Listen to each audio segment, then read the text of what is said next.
Bismillahirrahmanirrahim. Assalamualaikum warahmatullahi wabarakatuh. Alhamdulillahi rabbil alamin. Wa usalli wa usallimu ala ashrafil anbiya'i wal mursalin Sayyidina wa nabiyina Muhammad wa ala alihi wa sahbihi wa man tabi'ahum bi ihsanin ila yaumiddin. Subhanaka la ilma lana illa ma 'allamtana innaka antal alimul hakim.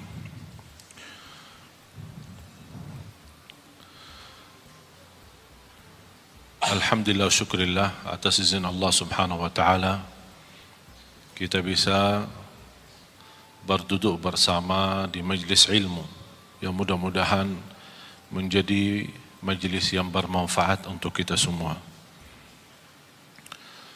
Dan jujur saja, saya baru tahu ada jadwal di Masjid BI ini.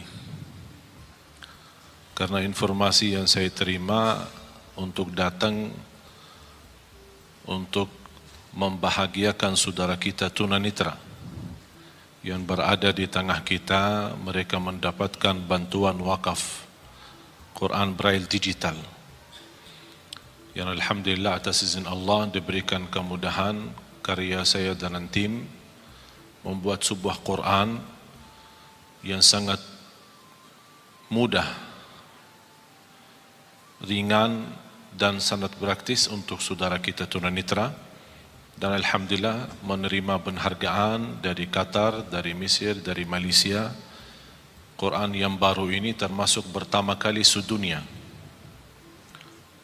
diadakan di Indonesia. Dibandingkan dengan Quran Braille manual, Quran Braille manual antara 15 sampai 24 kilogram. Tapi dengan Quran baru yang digital bisa dibawa kemana-mana oleh saudara kita tunanetra dan mereka bisa menghafal, bisa mempelajari, dan alhamdulillah atas izin Allah sudah terbagi lebih dari 2.300 Quran Braille digital. Dan malam ini ada sebagian mereka yang hadir, kita insyaAllah akan bantu bekerjasama dengan guru kita Kiai Haji Agim.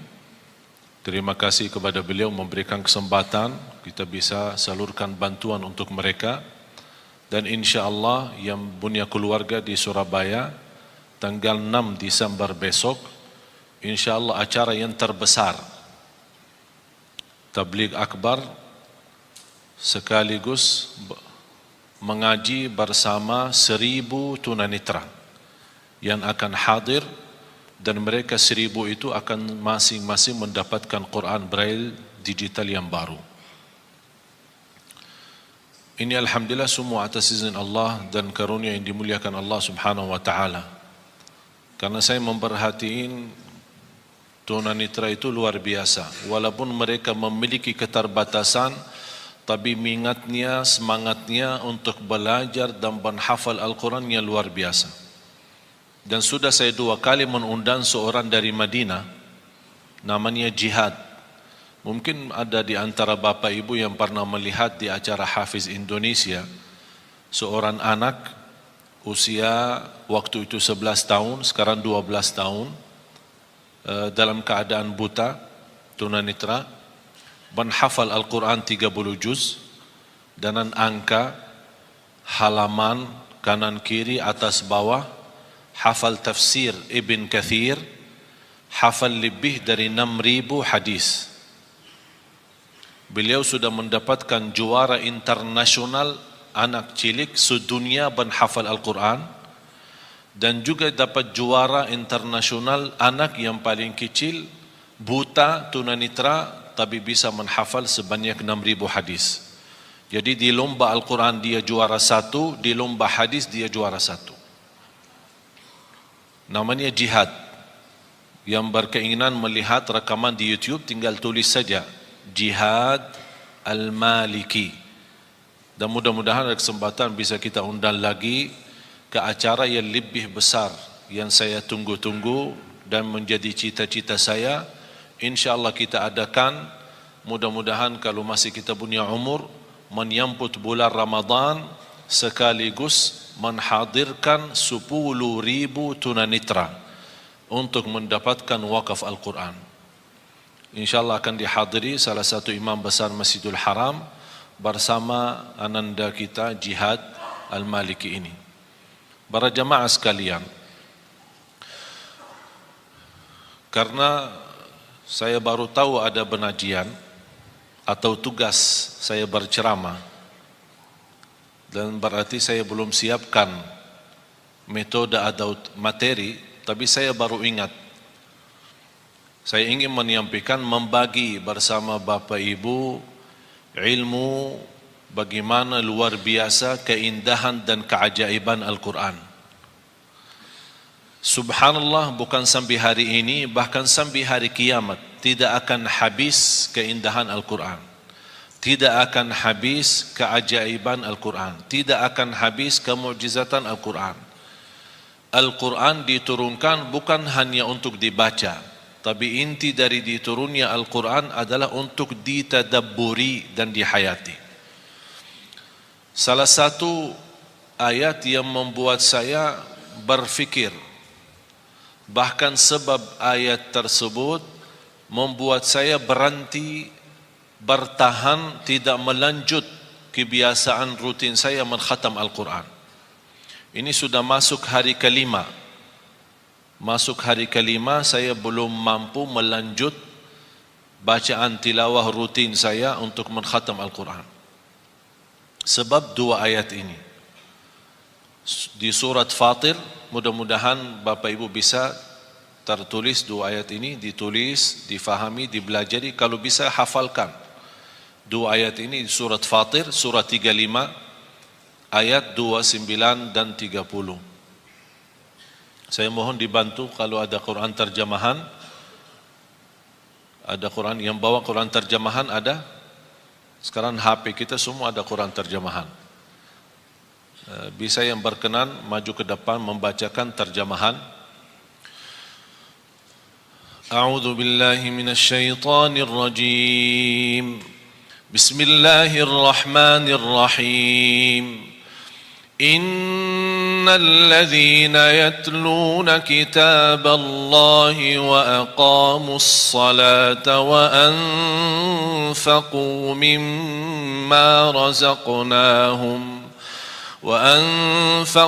مما رزقناهم سرا وعلانية يرجون تجارة لن تبور ليوفيهم أجورهم ويزيدهم من فضله إنه غفور شكور صدق الله العظيم. Ada yang bawa terjemahan?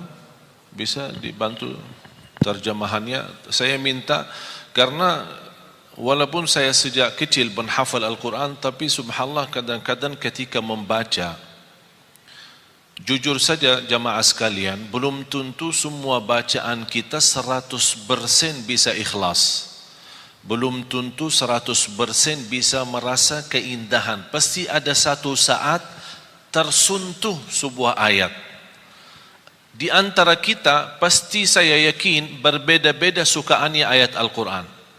Bukan berarti tidak suka ayat yang lain, suka.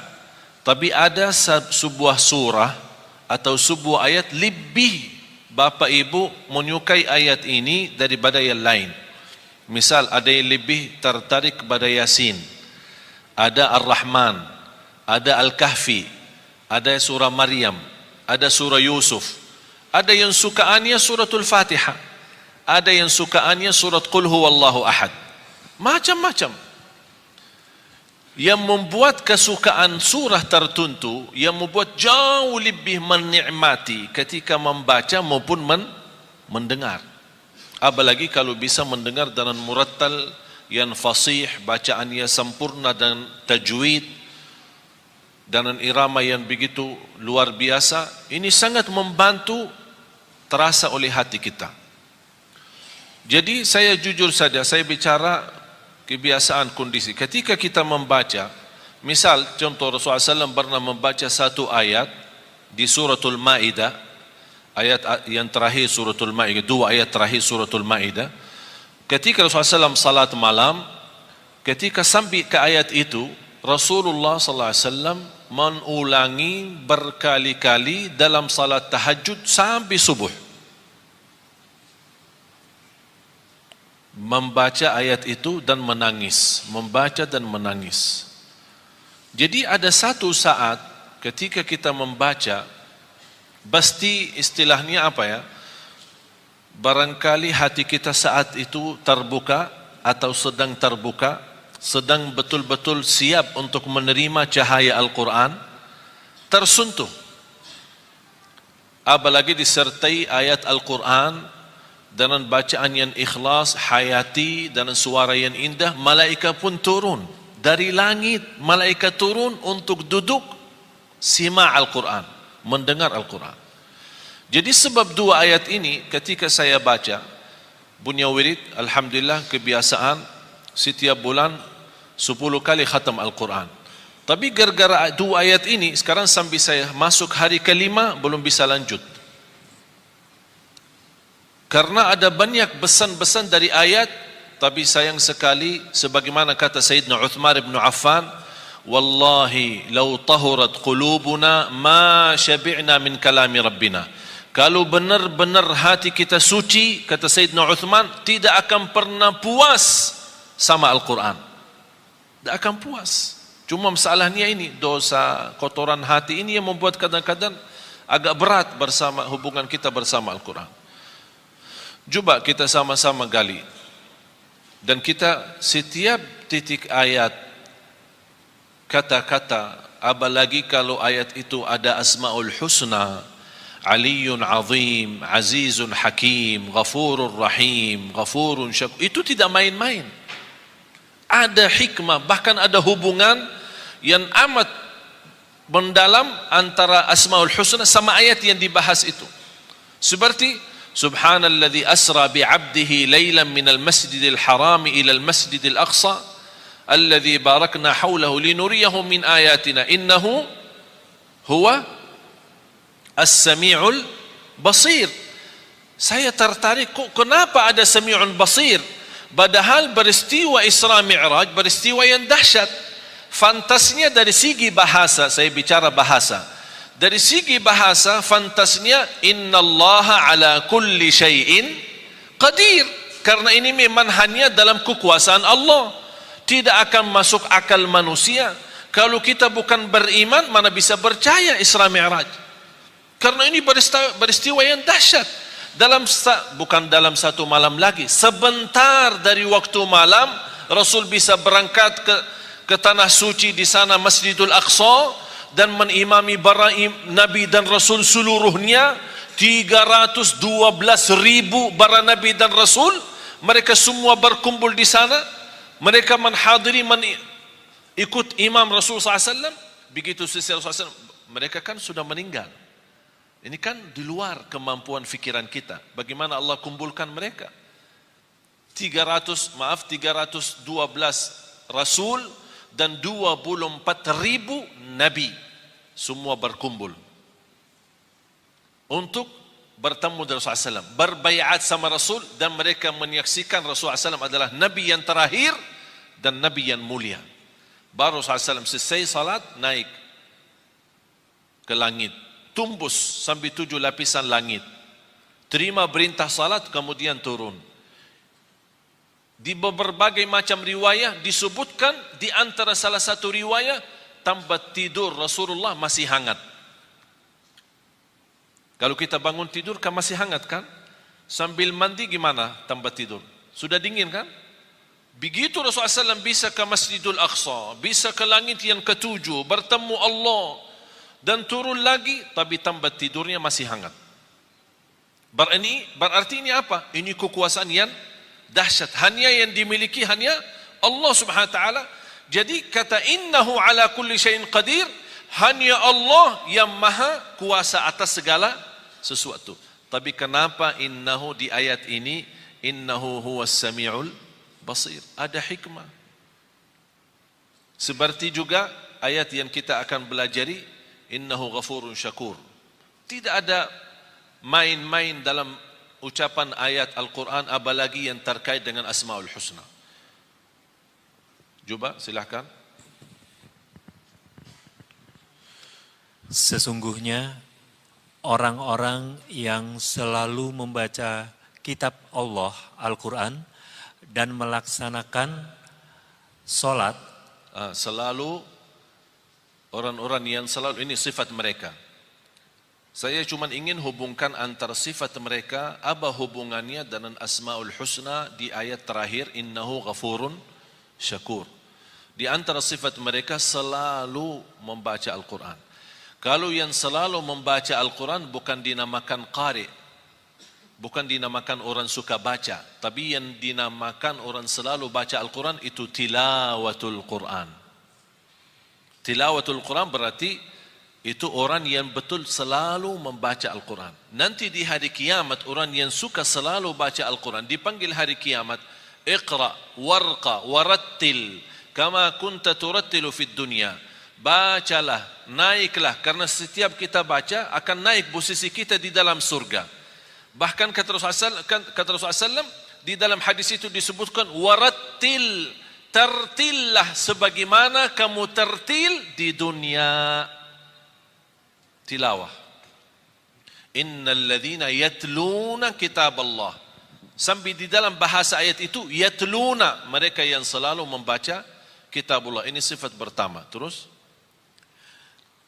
dan melaksanakan sholat dan menginfakkan sebagian rezeki. Selalu kalau ada bahasan salat tidak ada kerjakan salat, tapi selalu ada mendirikan salat. Iqamus salat wa aqimus salat.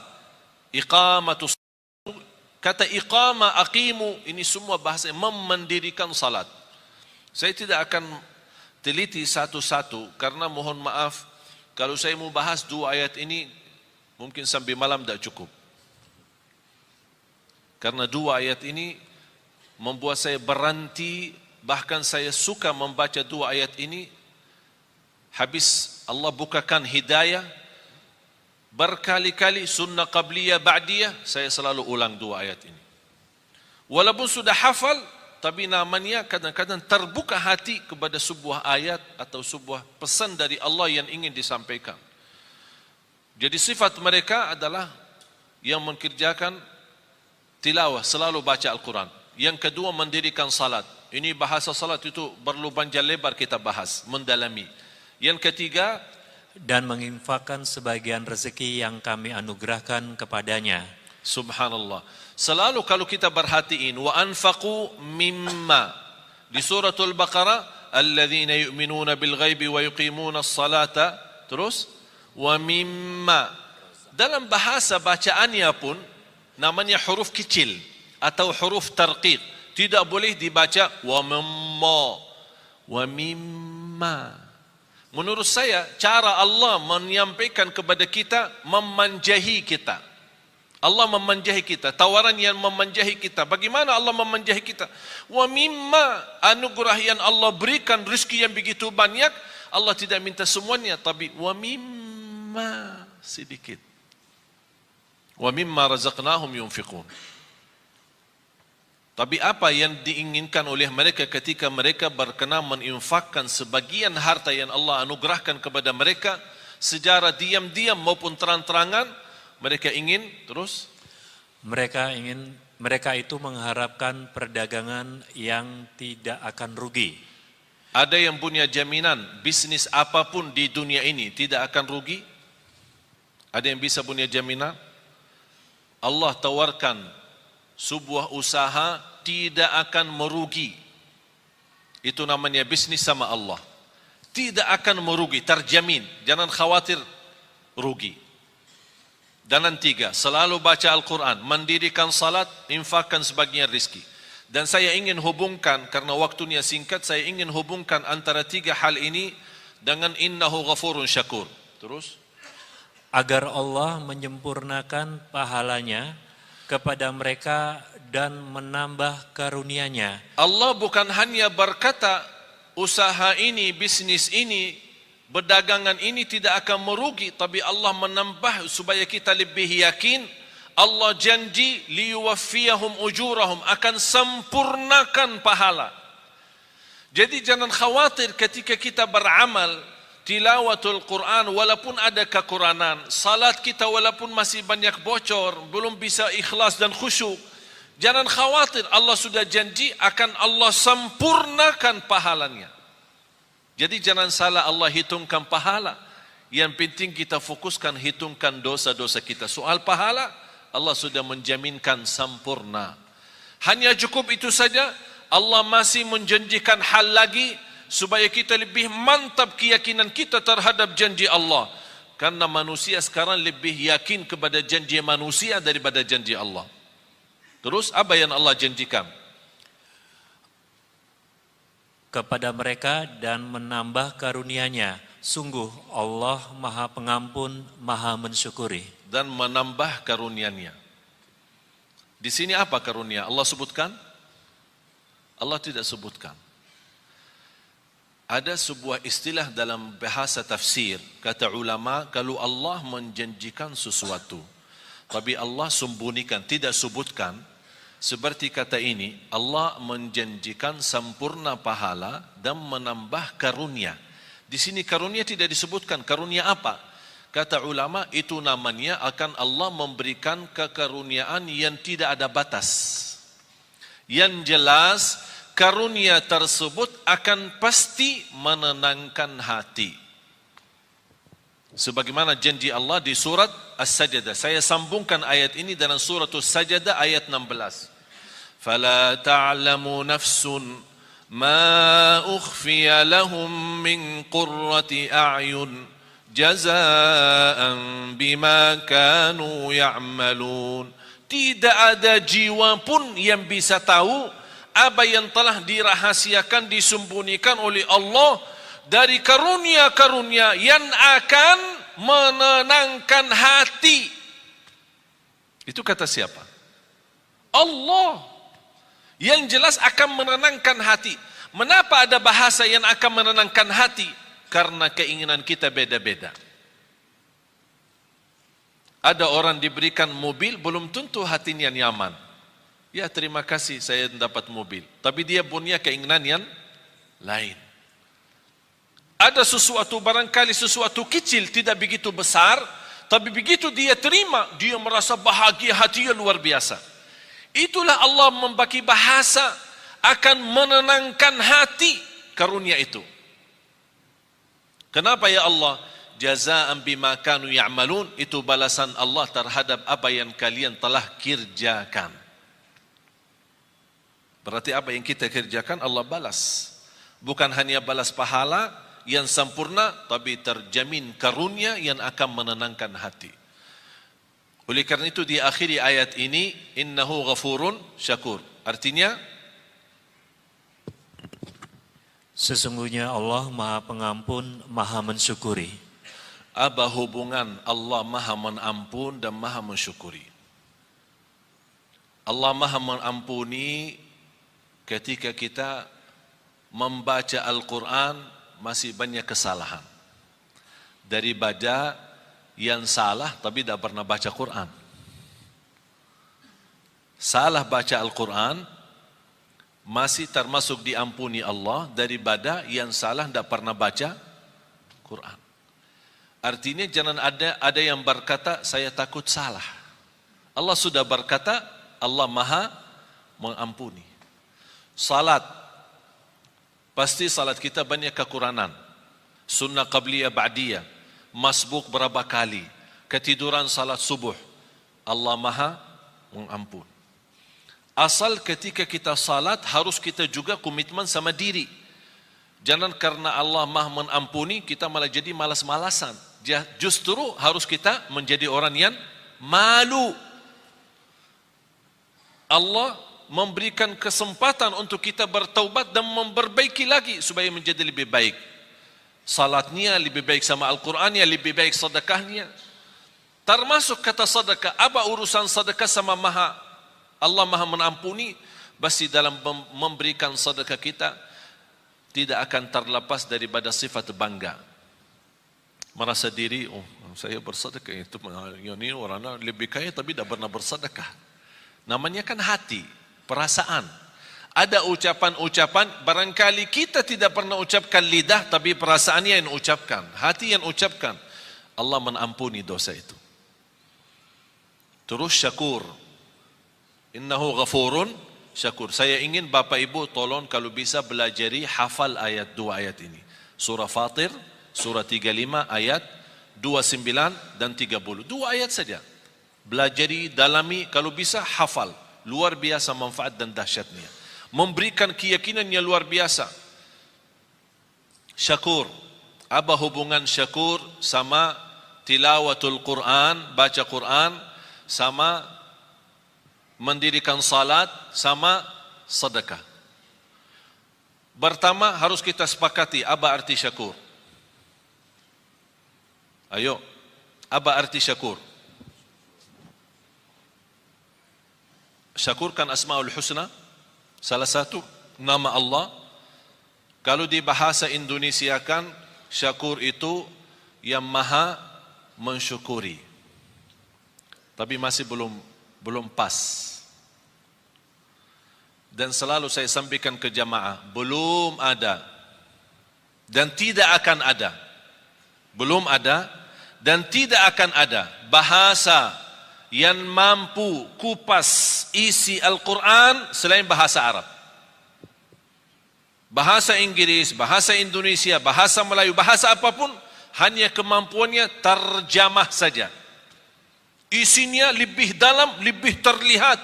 Mutiara-mutiaranya, keindahannya, tidak ada bahasa yang bisa. Hanya bahasa Arab. Ketika saya membaca innahu ghafurun syakur, saya faham apa maksudnya syakur di sini dibandingkan dengan amalan yang Allah sebutkan sebelumnya. Syakur dalam bahasa Arab, tolong hafal. Huwallazi yu'ti al-ajra al-kathir bil-amalil qalil. Yang artinya asy-syakur yang menjaminkan pahala yang banyak dengan amalan yang sedikit. Itu namanya syakur. Yang memberikan pahala yang banyak dengan amalan sedikit. Mau tahu buktinya? Salat kita berapa waktu? Salat kita berapa waktu? 5. Allah berikan pahala berapa? Tahu enggak pahala salat? 50. Waktu Isra Mi'raj, Allah menetapkan 5 waktu. Apa kata Allah kepada Nabi Muhammad? Kepada umatmu saya perintah 5 waktu dikerjakan, tapi pahalanya 50. Hadis Rasulullah SAW, barang siapa yang menjaga sunnah qabliyah ba'diyah 12 rakaat di Sahih Muslim, 12 rakaat sehari dan semalam, yang namanya sunnah qabliyah ba'diyah, dapat rumah di dalam surga. Barang siapa yang mengikuti salat subuh, ini hadis sahih, barang siapa yang ikuti salat subuh berjamaah dapat pahala seperti orang salat malam sepanjang malam. Padahal sepanjang malam tidur. Mana kita mampu salat malam sepanjang malam. Hanya dengan subuh jamaah, berjamaah subuh, pahala sepanjang malam kita dapat. Lebih dahsyat lagi, sunnah qabliyah subuh. Lebih baik, lebih besar pahalanya daripada dunia dan segala isinya. Itulah syakur. Amalan sedikit tapi pahalanya besar. Kalau Allah tidak syakur, memberikan pahala yang banyak dan amalan sedikit, kita tidak bisa kejar umur kita dibanding ummah yang terdahulu. Satu malam Lailatul Qadar, Bapak Ibu, pahalanya 83 tahun, padahal umur kita belum tentu 83. Itulah syakur. Allah memberikan dengan amalan yang sedikit tapi pahala yang banyak. Saya tanya anda sekalian, ketika ada orang membantu kita, memberikan tolongan apapun, dari segi bantu pinjaman atau bantu kendaraan, kita perlu ada acara, kita pinjam mobilnya sebentar. Tapi di saat kita minta tolong orang itu dan dia berkenan membantu, kita benar-benar di saat yang sangat membutuhkan bantuan tersebut. Kira-kira bagaimana perasaan berterima kasih kepadanya? Tinggi kan? Setiap kita doa pasti ingat dia. Setiap ketemu terima kasih. Tidak ada habisnya. Bertahun-tahun masih ingat, tidak akan lupa. Begitu juga Allah sifat syakur. Apapun amal saleh yang kita kerjakan, jangan khawatir Allah tidak akan lupa kebaikan kita. Tapi yang semestinya kita malu. Sebagaimana Allah tidak lupa kebaikan kita, Allah juga tidak lupa dosa-dosa kita. Tapi subhanallah, tanda Allah syakur, ketika kita berdosa, Allah perintahkan malaikat jangan dituliskan dulu. Disebutkan berbagai macam riwayat, diberikan kesempatan 3 hari supaya taubat. Kalau dia taubat sadar malu, diampuni dosa, tidak perlu ditulis. Dan begitu luar biasa syakurnya Allah kepada manusia. Dan amalan yang sedikit diberikan pahala yang banyak. Dan sedekah Allah subhanahu wa ta'ala, ini saya kaitkan antara hubungan Quran, sedekah sama syakur. Yang kita beri kepada Allah berapa? Dan yang Allah berikan kepada kita berapa? Rizki yang kita miliki Bapak Ibu, kalau kita mau hitungkan harus kena denda dan bayar, mana orang sanggup? Setiap mau hirup udara yang segar harus bayar. Setiap mau buka mata harus bayar. Mau tutup lagi harus bayar. Mau bergerak satu langkah harus bayar. Sanggup gak hidup? Tidak bisa. Tapi Allah memberikan banyak. Dan Allah tidak minta yang banyak. Zakat pun yang namanya zakat harta 2,5%. 2,5%. Mengapa 2,5%? Harta Allah berikan banyak, tapi Allah tidak minta yang banyak. Supaya sisanya buat nikmati, silahkan nikmati. 2,5% setiap hari? Tidak. Kira-kira kalau setiap hari 2,5% gimana? Sanggup enggak? Setiap bulan? Bukan. Setahun sekali. Contoh, pegawai, karyawan, orang bekerja yang menerima gaji. Kalau gaji anda 10 juta atau 5 juta. Ustaz, jangan 5 juta terlalu banyak. Ya udah 2 juta. 2 juta berbulan. Dalam satu tahun berapa? 24 juta. Berarti ada zakat kan? Tapi banyak orang salah hitung. Selama 1 tahun anda punya keperluan. Kontrak, ada kos-kosan, pulsa, makan di jalan, bayar ini, bayar itu, ada cicilan, tagihan handphone, cicilan, bajunya cicilan, semuanya cicilan. Jadi bayarkan tagihan sana sini. Ternyata akhir tahun, pas kita mau hitungkan tabungan terisi atau tersisa dari sepanjang tahun gaji, ternyata yang tersisa hanya 800.000. Berarti anda tidak ada zakat. Anda tidak ada zakat. Karena yang terhitung bukan berapa gaji, tapi berapa yang tersisa dari gaji. Faham Bapak Ibu? Tapi kalau bersedekah bebas. Zakat wajib, sedekah bebas. Bahkan ada orang punya kelebihan bersedekah tapi tidak pernah zakat. Mengapa tidak pernah zakat? Karena tidak pernah ada uang. Begitu datang uang, sedekah. Datang uang lagi, sedekah. Berarti zakat tidak ada. Alhamdulillah sekarang umur saya 39, sebentar lagi mau 40. Saya seumur saya, sampai titik ini, saya tidak pernah zakat harta. Tidak pernah zakat harta. Kok masa Ustaz tidak pernah zakat? Kan zakat salah satu rukun Islam. Tidak pernah zakat. Mengapa? Karena saya tidak suka simpan duit. Tidak suka simpan. Kalau begitu suka simpan, Allah ajarkan, jangan lupa zakat. Supaya Allah biasakan manusia jangan suka simpan duit. Jangan terlalu cinta dunia. Kalau sudah duit terkumpul, begitu mulai kurang angka-angkanya, mulai pusing, sakit. Yang awal-awalnya 50 juta, banyak nolnya, begitu kurang nol, ini nolnya kemana ini? Oh ternyata nol berharga. Allah menajarkan supaya kita jangan terbiasa cinta nol itu. Supaya mudah membagi. Banyak yang Allah janjikan. Oleh karena itu, titipan yang Allah berikan itu pun Allah tidak perintahkan harus keluarkan semua. Hanya sebagian.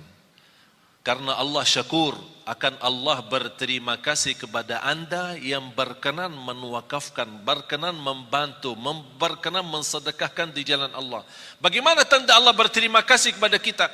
Akan Allah berikan kelebihan dan karunia yang Allah sudah janjikan dalam ayat itu. Karunia-karunia yang tidak pernah diduga. Bisa karunia keturunan, bisa karunia menghafal Al-Quran. Ada orang dan Masya Allah rajin sedekah. Saya punya ibu saya orang awam. Bukan ulama, bukan ustazah. Awam. Bahkan termasuk buta huruf, dah bisa baca Quran. Baru saja mulai baca. Bagaimana dia bisa memiliki anak 12? Termasuk saya. 12 bersaudara, 9 laki-laki, 3 perempuan. Di antara 12, 10 menghafal Al-Quran 30 juz, bukan juz 30. Soalnya mohon maaf, kalau di Indonesia bilang hafiz, banyak orang bilang hafiz. Tapi hafiz cuma juz amma, juz 30. Sudah dianggap diri hafiz. Kalau gelar hafiz kita di Madinah, kalau orang sebut hafiz, berarti yang dimaksud hafal 30 juz. Karena kemarin dites, ada beberapa saudara kita, para hafiz kita kumpulkan, ada lamaran kerjaan di Qatar, di negara Qatar, mencari imam-imam dan muazzin dari Indonesia. Yang hafal dapat gaji hampir 2.500 dolar US, tambah tinggal, tiket setiap tahun pulang pergi, dan fasilitas kesehatan, anaknya sekolah dan yang lain-lain. Tapi syaratannya hafal 30 juz. Banyak daftar melalui yayasan kami, diberikan kepercayaan, datang mereka daftar, hafal. Semua daftar. Pas hari ujian, di depan para petugas yang datang dari Qatar, sudah ini berapa hafal? 30 juz. Siap dites? Siap. Tapi mohon boleh enggak dites cuma 5 juz? Astaghfirullahaladzim. Kau daftar 30 juz, kau mau dites 5 juz? Kenapa? 25 yang mana? Hilang. Jamaah sekalian dimuliakan Allah Subhanahu wa taala. Saya ingat ketika saya di bandara, saya bertemu seorang, saya tidak kenal. Tapi ternyata beliau dari Arab, kenal muka saya, sering lihat di YouTube. Dia tegur saya, Assalamualaikum, Waalaikumsalam. Dia bawa keluarga, istri sama anak. Begitu selesai salaman, biasa-biasa saja saya jalan, mau lewati imigrasi, saya lihat beliau antri. Saya bantu, punya keluarga, punya anak. Kalau kita ada kesempatan, saya yakin Bapak Ibu kalau di posisi saya, pasti kalau bisa bantu, pasti akan bantu mereka. Saya minta izin, mana paspornya, biar saya bantu. Saya ambil paspor, saya serahkan ke petugas imigrasi. Saya kenal mereka baik, alhamdulillah, dibantu, lurus. Apa yang terjadi? Bapa sama istri sama anak dilewatkan oleh petugas imigrasi, tambah diperiksa wanita. Wanita kan Arab cadar. Biasanya kalau masuk ke imigrasi harus buka cadar, disesuaikan dengan paspor. Tapi karena mereka bawaan saya tidak diperiksa, percaya, lurus, jalan. Ini cerita hampir sudah 3 bulan. Sungguh Bapak Ibu, sampai sekarang si ibu itu beribuan terima kasih kepada istri saya atas bantuan suami. Kenapa? Ini bukan hal biasa. Kita bisa diluruskan di depan imigrasi tanpa kita dilihat muka. Mereka menganggap perbuatan yang kita bantu hanya hal biasa. Menurut saya biasa, hal kecil. Tapi bagi mereka itu bukan kecil. Begitu luar biasa, setinggi harapan mereka, setinggi perasaan mereka untuk mengucapkan terima kasih. Padahal ini sudah 3 bulan lebih. Allah Subhanahu wa taala Maha besar. Lebih tinggi terima kasih Allah kepada manusia ketika berbuat kebaikan. Syaitan paling tidak suka istighfar. Mengapa setan tidak suka istighfar? Tahu enggak kenapa? Setan bekerja keras pagi, siang, sore, malam untuk menggoda manusia. Terjumus manusia, salah ikut setan, berbuat dosa. Begitu dia ingat Allah, astagfirullah, dia nangis malu. Sebab kata istighfar, Allah ampuni dosanya. Apa kata syaitan? Capek deh. Dari pagi sampai malam, aku godain, begitu berhasil, sebentar saja diampuni. Astagfirullah. Allah cinta istighfar. Apalagi istighfar yang mendalam hati. Betul paling dalam. Ucapan ini sederhana, tapi luar biasa.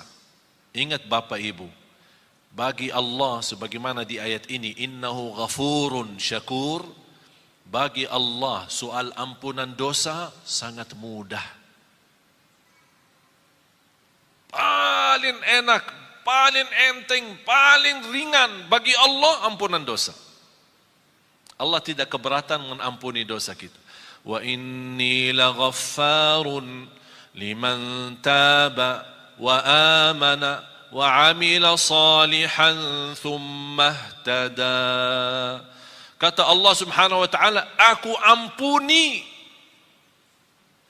aku berkenan ampuni. Tapi bagi siapa? Yang berkenan taubat, yang berkenan istighfar. Oleh karena itu ketika kita bertaubat dan menangis, titisan air mata berharga di sisi Allah. Dari mana kita tahu berharga di sisi Allah? Ternyata Rasulullah SAW bersabda, Ainun la tamassahan nar, ainun bakat min khasyatillah. Bisa titisan air mata karena Allah, malu sama Allah, malu karena dosa maksiat, sebab titisan air mata, Allah jamin kita tidak boleh tersentuh oleh neraka Jahannam. Berarti jamaah sekalian, air mata itu tidak main. Apalagi air mata yang menangis karena Allah Subhanahu wa taala. Oleh karena itu kita selalu beristighfar. Mudah-mudahan istighfar kita yang kita selalu membawa menjadi wirid kita sehari-hari kita, membawa ampunan Allah Subhanahu wa taala. Mari sama-sama berdoa, mudah-mudahan apa yang sampaikan, mohon maaf saya tidak bisa lebih mendalam karena ayat ini memang masih banyak rahasia-rahasia dan keilmuan. Mudah-mudahan apa yang saya sampaikan cukup, bisa difahami, bisa dimanfaatkan, dan mudah-mudahan ilmu yang sama-sama kita belajari menjadi ilmu bermanfaat.